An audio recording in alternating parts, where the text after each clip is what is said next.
पाठ क्रमांक 2 विविधता एवं भेदभाव। Chapter number 2 diversity and discrimination. हम क्या है और हम कैसे हैं, यह कई चीजों पर निर्भर करता है। हम कैसे रहते हैं, कौन सी भाषाएं बोलते हैं, क्या खाते हैं, क्या पहनते हैं, कौन से खेल खेलते हैं और कौन से उत्सव मनाते हैं, इन सब पर हमारे रहने की जगह के भूगोल और उसके इतिहास का असर पड़ता है। What we are, how we live, the languages we speak, what we eat, where, the games we play and the things we celebrate. All of these are influenced both by the geography and history of the place where we live. संसार में 8 मुख्य धर्म है। भारत में उन 8 धर्मों के अनुयायी यानी मानने वाले रहते हैं। यहाँ 1600 से ज्यादा भाषाएं बोली जाती है। यहाँ 100 से भी ज्यादा तरह के नृत्य किए जाते हैं। There are 8 major religions in the world. Every single one of them is practiced in India. We have more than 1600 languages and there are more than 100 dance forms. पूर्वाग्रह। कुछ कथन ग्रामीण लोगों को अज्ञानी की तरह देखते हैं, जबकि शहर में रहने वाले लोगों को आलसी एवं सिर्फ पैसे से सरोकार रखने वालों की तरह देखते हैं। जब हम किसी के बारे में पहले से कोई राय बना लेते हैं और उसे हम अपने दिमाग में बिठा लेते हैं, तो वह पूर्वाग्रह का रूप ले लेती है। उदाहरण के लिए, अगर हम सोचें कि अंग्रेजी सबसे अच्छी भाषा है और दूसरी भाषाएं महत्वपूर्ण नहीं हैं, तो हम अन्य भाषाओं को बहुत नकारात्मक रूप से देखेंगे। परिणामस्वरूप हम उन लोगों की शायद इज्जत नहीं कर पाएंगे जो अंग्रेजी के अलावा अन्य भाषाएं बोलते हैं। हम कई चीजों के बारे में पूर्वाग्रही हाय सकते हैं। लोगों के धार्मिक विश्वास, उनकी चमड़ी का रंग, जिस क्षेत्र से वे आते हैं, जिस तरह से वे बोलते हैं, जैसे कपड़े वे पहनते हैं, इत्यादि। Prejudice. Some of the statements see villagers as ignorant and see people in cities as money-minded and lazy. When our opinions about certain people are always negative, seeing them as lazy, stingy, as some of these statements, then these become prejudices that we carry about them. Prejudice means to judge other people negatively or see them as inferior. For example, if we think English is the best language and other languages are not important, we are judging these other languages negatively. As a result, we might not respect people who speak languages other than English. We can be prejudiced about many things: people's religious beliefs, the color of their skin, the region they come from, the accent they speak in, the clothes they wear, etc. लड़के और लड़की में भेदभाव। लड़के वे शारीरिक रूप से बलिष्ठ हैं, वे शरारती हैं, वे रोते नहीं हैं, वे उद्यमी हैं, वे खेल में निपुण हैं, आदि। लड़कियां वे बहुत ही सुशील हैं, उनका बात करने का तरीका बड़ा सौम्य और मधुर है, वे नृत्य करने और चित्रकारी में निपुण हैं, वे खाना पकाने में निपुण हैं, वे भावुक हैं, आदि। Difference between boys and girls. Boys, they are physically strong.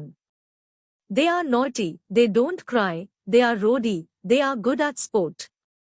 Girls, they are well behaved, they are soft spoken and gentle, they are good at dance and painting, they are good at cooking, they are emotional. लोग तरह तरह की बातें करते हैं।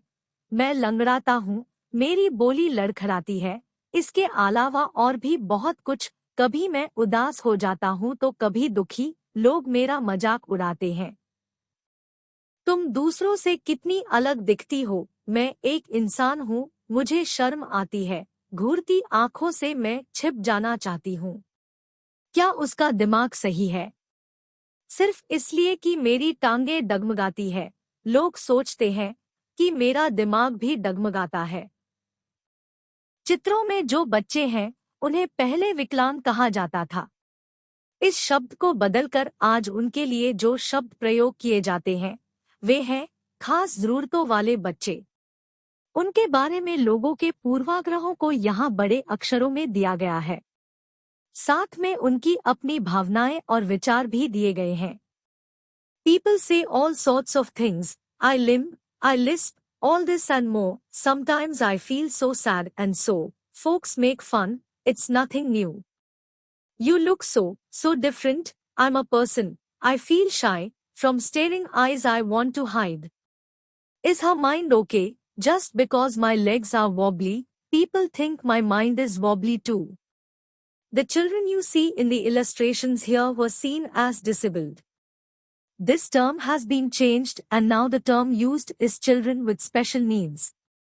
Common stereotypes about them are given in large letters. Their own feelings and thoughts too are given. रूढ़िबद्ध धारणाएं बनाना। जब हम सभी लोगों को एक ही छवि में बांध देते हैं या उनके बारे में पक्की धारणा बना लेते हैं तो उसे रूढ़िबद्ध धारणा कहते हैं। कई बार हम किसी खास देश, धर्म, लिंग के होने के कारण किसी को कंजूस, अपराधी या बेवकूफ ठहराते हैं। ऐसा दरअसल उनके बारे में मन में एक पक्की धारणा बना लेने के कारण होता है। हर देश, धर्म आदि में हमें कंजूस, अपराधी, बेवकूफ लोग मिल ही जाते हैं। सिर्फ इसलिए कि कुछ लोग उस समूह में वैसे हैं, पूरे समूह के बारे में ऐसी राय बनाना वाजिब नहीं है। इस प्रकार की धारणाएं हमें प्रत्येक इंसान को एक अनोखे और अलग व्यक्ति की तरह देखने से रोक देती है। हम नहीं देख पाते कि उस व्यक्ति के अपने कुछ खास गुण और क्षमताएं हैं जो दूसरों से अलग है। रूढ़िबद्ध धारणाएं बड़ी संख्या में लोगों को एक ही प्रकार के खांचे में जड़ देती है। जैसे माना जाता था कि हवाई जहाज उड़ाने का काम लड़कियां नहीं कर सकती। इन धारणाओं का असर हम सब पर पड़ता है। कई बार ये धारणाएं हमें ऐसे काम करने से रोकती हैं जिनको करने की काबिलियत शायद हम में हो। Creating stereotypes. When we fix people into one image, we create a stereotype. When people say that those who belong to a particular country, religion, sex, race or economic background are stingy, lazy, criminal or dumb, they are using stereotypes. There are stingy and generous people everywhere, in every country, in every religion, in every group, whether rich or poor, male or female. And just because some people are like that, it is not fair to think that everyone will be the same. They fit large numbers of people into only one pattern or type, like it is said that women could not fly an aeroplane. Stereotypes affect all of us as they prevent us from doing certain things that we might otherwise be good at. असमानता एवं भेदभाव। भेदभाव तब होता है जब लोग पूर्वाग्रहों या रूढ़िबद्ध धारणाओं के आधार पर व्यवहार करते हैं। अगर आप लोगों को नीचा दिखाने के लिए कुछ करते हैं, अगर आप उन्हें कुछ गतिविधियों में भाग लेने से रोकते हैं, किसी खास नौकरी को करने से रोकते हैं या किसी मोहल्ले में रहने नहीं देते, एक ही कुएं या हैंडपंप से पानी नहीं लेने देते और दूसरों द्वारा इस्तेमाल किए जा रहे कप या गिलास में चाय नहीं पीने देते, तो इसका मतलब है कि आप उनके साथ भेदभाव कर रहे हैं। बहुत लोगों के पास अपने खाने, कपड़े और घर की मूल जरूरतों को पूरा करने के लिए साधन और पैसे नहीं होते हैं। इस कारण दफ्तरों, अस्पतालों, स्कूलों आदि में उनके साथ भेदभाव किया जाता है। कुछ लोगों को विविधता और असमानता पर आधारित दोनों ही तरह के भेदभाव का सामना करना पड़ता है। ऐसे दोहरे भेदभाव का सामना कई जनजातीय लोगों, धार्मिक समूहों और खास क्षेत्र के लोगों को करना पड़ता है। Inequality and discrimination. Discrimination happens when people act on their prejudices or stereotypes. If you do something to put other people down, if you stop them from taking part in certain activities and taking up jobs, or stop them from living in certain neighborhoods, prevent them from taking water from the same well or hand pump, or not allow them to drink tea in the same cups or glasses as others, you are discriminating against them. People who are poor do not have the resources or the money to meet their basic needs of food, clothing and shelter. They experience discrimination in offices, in hospitals, schools, etc. Some people may experience both kinds of discrimination. They are poor and they belong to groups whose culture is not valued. Tiawan Bialis, some religious groups and even particular regions are discriminated against for one or more of these reasons. दलित दलित वह शब्द है जो नीची कही जाने वाली जाति के लोग अपनी पहचान के रूप में इस्तेमाल करते हैं। वे इस शब्द को अछूत से ज्यादा पसंद करते हैं। दलित का मतलब है जिन्हें दबाया गया, कुचला गया। दलितों के अनुसार यह शब्द दर्शाता है कि कैसे सामाजिक पूर्वाग्रह हो और भेदभाव ने दलित लोगों को दबाकर रखा है। सरकार ऐसे लोगों को अनुसूचित जाति के वर्ग में रखती है। दलित Dalit is a term that people belonging to so-called lower castes use to address themselves. They prefer this word to untouchable. Dalit means those who have been broken. This word according to Dalits shows how social prejudices and discrimination have broken the Dalit people. The government refers to this group of people as scheduled castes, SC. Dr. Bhimrao Ambedkar Bharat के एक महान नेता doctor Bhimrao Ambedkar ने जाति व्यवस्था पर आधारित भेदभाव के अपने अनुभवों के बारे में लिखा है। यह अनुभव उनको 1901 में हुआ था जब वे केवल 9 साल के थे। वे महाराष्ट्र में कोरेगांव में अपने भाइयों के साथ पिता से मिलने गए थे। डॉक्टर भीमराव अंबेडकर 1891 से 1956 को भारतीय संविधान के पिता एवं दलितों के सबसे बड़े नेता के रूप में जाना जाता है। डॉक्टर अंबेडकर ने दलित समुदाय के अधिकारों के लिए लड़ाई लड़ी थी। उनका महार जाति में जन्म हुआ था जो अछूत मानी जाती थी। महार लोग गरीब होते थे, उनके पास जमीन नहीं थी और उनके बच्चों को वही काम करना पड़ता था जो वे खुद करते थे। उन्हें गांव के बाहर रहना पड़ता था और गांव के अंदर आने की इजाजत नहीं थी। अंबेडकर अपनी जाति के पहले व्यक्ति थे जिसने अपनी कॉलेज की पढ़ाई पूरी की और वकील बनने के लिए इंग्लैंड गए। उन्होंने दलितों को अपने बच्चों को स्कूल कॉलेज भेजने के लिए प्रोत्साहित किया। दलितों से अलग अलग तरह की सरकारी नौकरी करने को कहा ताकि वे जाति व्यवस्था से बाहर निकल पाए।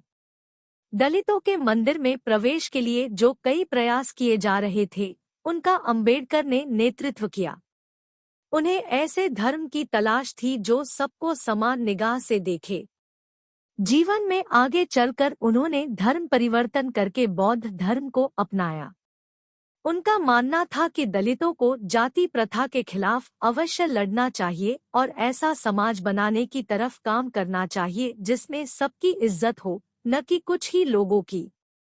Doctor Bhimrao Ambedkar doctor Bhimrao Ambedkar, one of the greatest leaders of India, shares his first experience of caste-based discrimination, which took place in 1901 when he was just 9 years old. He had gone with his brothers and cousins to meet his father in Koregaon, which is now in Maharashtra. Dr. Bhim Rao Ambedkar, 1891 to 1956, is considered the father of the Indian Constitution and is also the best-known leader of the Dalits. Dr. Ambedkar fought for the rights of the Dalit community. He was born into the Mahar caste, which was considered untouchable. The Mahars were poor, owned no land, and children born to them also had to do the work their parents did. They lived in spaces outside the main village and were not allowed into the village. Dr. Ambedkar was the first person from his caste who completed his college education and went to England to become a lawyer. He encouraged Dalits to send their children to school and college. He also urged Dalits to take on different kinds of government jobs in order to move out of the caste system. He led many efforts of Dalits to gain entry into temples. Later in life he converted to Buddhism in his search for a religion that treated all members equally. Dr. Ambedkar believed that Dalits must fight the caste system and work towards a society based on respect not just for a few but for all persons. समानता के लिए संघर्ष। British शासन से आज़ादी पाने के लिए जो संघर्ष किया गया था उसमें समानता के व्यवहार के लिए किया गया संघर्ष भी शामिल था। दलितों, औरतों, जनजातीय लोगों और किसानों ने अपने जीवन में जिस गैरबराबरी का अनुभव किया, उसके खिलाफ उन्होंने लड़ाई लड़ी। बहुत सारे दलितों ने संगठित होकर मंदिर में प्रवेश पाने के लिए संघर्ष किया। महिलाओं ने मांग की कि जैसे पुरुषों के पास शिक्षा का अधिकार है वैसे उन्हें भी अधिकार मिले। किसानों और दलितों ने अपने आप को जमींदारों और उनकी ऊंची ब्याज की दर से छुटकारा दिलाने के लिए संघर्ष किया। डॉक्टर अंबेडकर ने संविधान में ऐसी दृष्टि और लक्ष्य रखा जिससे भारत में सभी लोगों को बराबर माना जाए। प्रत्येक व्यक्ति को समान अधिकार और समान अवसर प्राप्त है। अस्पृश्यता यानी छुआछूत को अपराध की तरह देखा जाता है और इसे कानूनी रूप से खत्म कर दिया गया है। लोग अपनी पसंद का काम चुनने के लिए बिल्कुल आजाद हैं। नौकरियां सभी लोगों के लिए खुली हुई है। इन सबके अलावा संविधान ने सरकार पर यह विशेष जिम्मेदारी डाली थी कि वह गरीबों और मुख्यधारा से अलग-थलग पड़ गए समुदायों को इस समानता के अधिकार के फायदे दिलवाने के लिए विशेष कदम उठाए। संविधान के लेखकों ने यह भी कहा कि विविधता की इज्जत करना, उसे मूल्यवान मानना समानता सुनिश्चित करने में बहुत ही महत्वपूर्ण कारक है। उन्होंने यह महसूस किया कि लोगों को अपने धर्म का पालन करने, अपनी भाषा बोलने, अपने त्योहार मनाने और अपने आप को खुले रूप से अभिव्यक्त करने की आज़ादी होनी चाहिए। उन्होंने कहा कि कोई एक भाषा, धर्म या त्योहार सबके लिए अनिवार्य नहीं बनना चाहिए। उन्होंने जोर दिया कि सरकार सभी धर्मों को बराबर मानेगी। इसीलिए भारत एक धर्मनिरपेक्ष देश है, जहां लोग बिना भेदभाव के अपने धर्म का पालन करते हैं। इसे हमारी एकता के महत्वपूर्ण कारक के रूप में देखा जाता है कि हम इकट्ठे रहते हैं और एक दूसरे की इज्जत करते हैं। असमानता आज भी मौजूद है। समानता वह मूल्य है जिसके लिए हमें निरंतर संघर्ष करते रहना होगा। भारतीयों के लिए समानता का मूल्य वास्तविक जीवन का हिस्सा बने, सच्चाई बने, इसके लिए लोगों के संघर्ष, उनके आंदोलन और सरकार द्वारा उठाए जाने वाले कदम बहुत जरूरी है। Striving for equality. The struggle for freedom from British rule also included within it the struggle of large groups of people who not only fought against the British but also fought to be treated more equally. Dalits, women, Tiavanbialis and peasants fought against the inequalities they experienced in their lives. Many Dalits organized themselves to gain entry into temples. Women demanded that they should have as much a right to education as men did. Peasants and Tiavanbialis fought to release themselves from the grasp of the moneylender and the high interest they were charged. Dr. Ambedkar had also fought for the rights of the Dalits. So the leaders set out a vision and goals in the constitution to ensure that all the people of India were considered equal. This equality of all persons is seen as a key value that unites us all as Indians. Everyone has equal rights and opportunities. Untouchability is seen as a crime and has been legally abolished by law.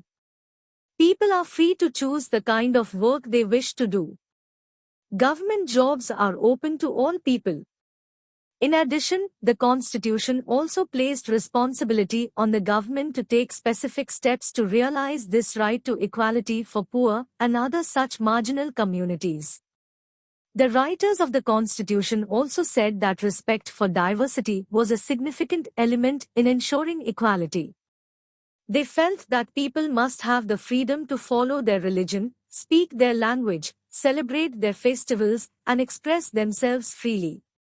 They said that no one language, religion, or festival should become compulsory for all to follow. They said that the government must treat all religions equally. Therefore, India became a secular country where people of different religions and faiths have the freedom to practice and follow their religion without any fear of discrimination. This is seen as an important element of our unity, that we all live together and respect one another. Inequalities exist even today. Equality is a value that we have to keep striving for and not something which will happen automatically. People's struggles and positive actions by the government are necessary to make this a reality for all Indians. Thank you friends. धन्यवाद दोस्तों। अगर आपको ये chapter अच्छे से समझ आया है तो हमारे चैनल को सब्सक्राइब करें।